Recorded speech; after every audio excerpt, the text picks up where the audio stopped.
Hey, howdy. Canada, they're working really hard every day trying to keep up with the United States of America. There's so much going on that they can't keep up. You have a socialist mindset dealing with a capitalist mindset, and they can't sort it out, and they're trying, though they continue to try the most latest thing is with regard to passports. They're saying, hey, the US now has determined there's only two genders and you have to say male or female, and they're no longer using the word gender, they're using the word sex. So what do we do now? We've got about 35, maybe 3,600 people that have passports, been issued passports since 2019 when Trudeau got on the wagon with, hey, let's all go to homosexual parades. He went to hundreds of them. And let's give zillions of dollars to other countries for gender studies and transgender stuff. And he did all of that kind of stuff.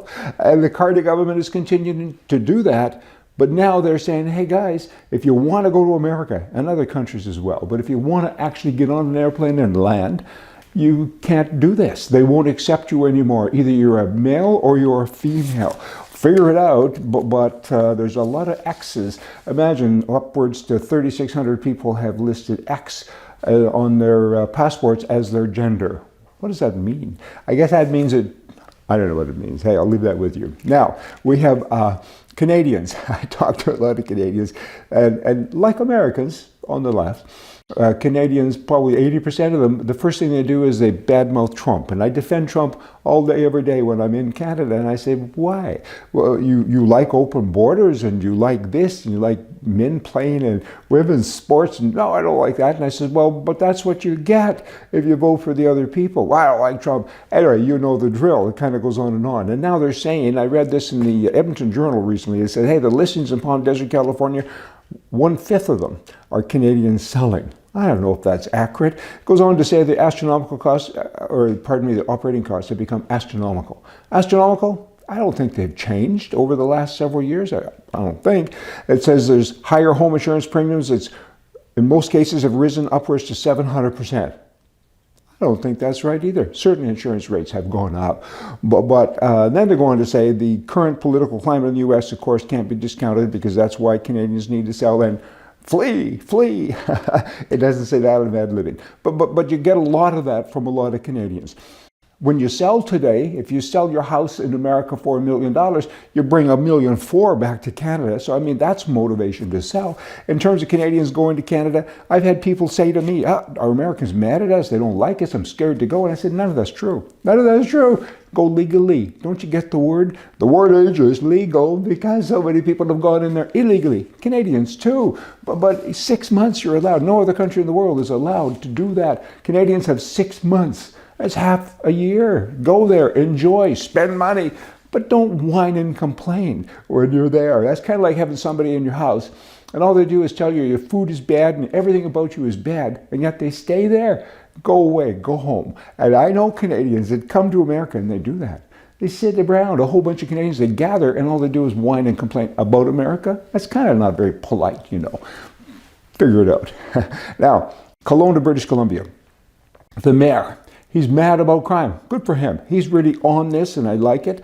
This catch and release thing that's going on in Canada, it's hard. It's hard on cities. It's hard on the country. But the government, the left-wing government, they continue to do that. They continue to push it. And the mayor stated that, hey, the core elements of the law are federal and provincial, so what do we do? And again, I understand that. I mean, the Canadian legal system is broken from broken minds. That would be liberal minds that have broken it. And it's just a terrible system. The liberals, the governments, they don't care. They just don't care about the citizenry. They don't care about law and order. They don't. So he goes on to say, the mayor, he says, hey, guys, 15 criminals who were caught last year, in 1 year, 1,350 offenses, 1,350 from 15 people. Now, it's kind of like speeding. When you speed and you get a ticket, it's not the only time you sped, right? So these guys probably, the theory is they probably committed a lot more than 1,350 crimes. That's in 1 year, including assaults, thefts, threats, public disturbances. There's a list. So what do? I have advice for the mayor. I have advice. Good laws are good. Bad laws are bad. Bad laws shouldn't be obeyed. Martin Luther King said that many years ago. Bad laws shouldn't be obeyed. So you should create your own world within your city and other cities would look at you with great respect and admiration. You're breaking the law, probably, but to break a bad law, to enforce good law, isn't that a good thing? I think so. And you'd have the province after you, you'd have the feds after you, but all you have to do is just come in and clean it up. Get your own police force, the RCMP, don't do that. Get your own sheriffs, get your own judge. You own the courthouse, I think. Put a judge in there and say, you just did this and see you later. Build a jail, do something, but make it better. Look after your citizens.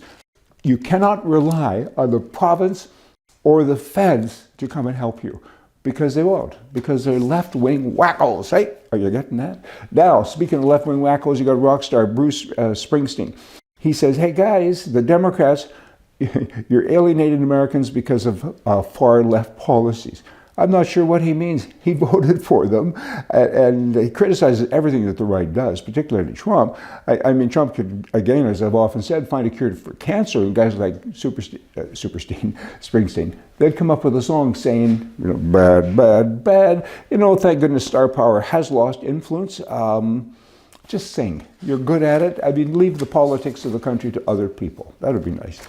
Now, I was in a store recently and there's a box that just screams at you, minute rice. And then you pick it up and the small print, of course, says it takes 6 minutes. And then you go to a dollar store and everything costs $5 or $2 or whatever. So, you know what, it's kind of interesting, but things aren't as they seem. And that's kind of like politics and so many other things. Now, lastly, a girl in my office, several people in my office have been taking AI courses and learning about this. It's quite astounding with some of the stuff that I've seen. In any event, one girl in the office, Michelle, she put this together. It's just kind of cute. Have a look at the video. Hey, howdy. Here at Right Edition, we stand our ground and face the facts. Join us for a daily reality check of the right news. AI. Oh boy, that could be doing my show. Hey, y'all come back. See ya.